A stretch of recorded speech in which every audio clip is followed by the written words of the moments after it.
Howdy, y'all. My name's Applejack, and I guess y'all aren't too used to a pony telling you a story.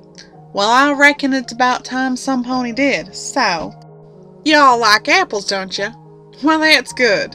You see, I was born and raised on apples. Apples are my life. Heck, my apples are more than my life. They are, well, gosh darn it, I can't explain it.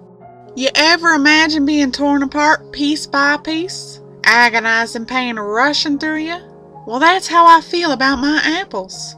I love my apples, which is why I'd do anything to make sure they stay big and strong. You see, life is a lot like apples. All it takes is a couple bad apples to ruin the whole batch, and you can't just let that happen. Now, let me get on with my story. It began one fine afternoon. I was picking apples and trying my best to keep the farm in top condition when I noticed some pony trespassing. Now, I'm a friendly sort, so I decided to go over and see what the new pony wanted.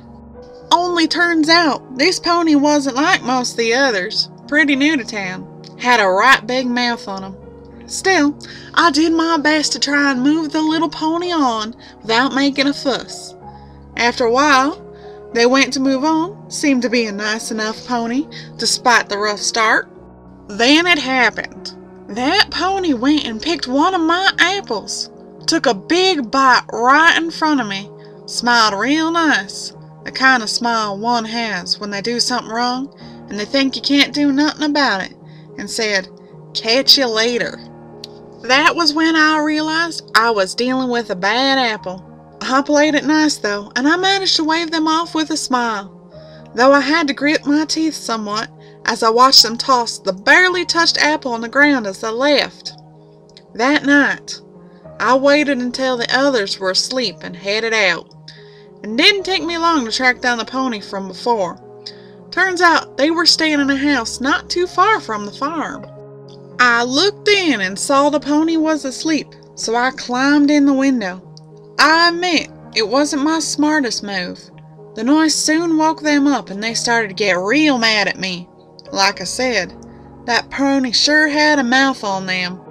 This time, however, that mouth was shut rather quick as I pulled out an apple and shoved it into that pony's muzzle. They coughed and sputtered as they fell over. I didn't let them get up. I leapt at them and pinned them to the floor as I got another apple and stuffed it in their muzzle as they squirmed, choking as I crammed the apple further down their throat. "You like apples, don't you?" I said, watching as the pony's eyes watered, their body flailing before finally going still. That critter sure put up a fight. I was just lucky the house was pretty far from the other houses in Ponyville. I would have felt just awful if I'd woken some pony with all the noise. After waiting a few minutes to make sure the pony didn't suddenly leap back up, I got off and carried them with me to the farm. A bad apple had to be disposed of to stop it from spreading to the others, but it could still serve a purpose. I dug a hole under one of my favorite apple trees and buried the pony, making sure to press the earth down deep so it wasn't disturbed. I gotten pretty good at it by now. I reckon almost every tree on the farm had a bad apple buried next to it by now. So far, no pony had noticed. I gave a look at the tree before I retreated, giving myself a little smile as I took a nearby apple and helped myself. Only one use for a bad apple, and that's to help other apples grow. You like apples, don't you?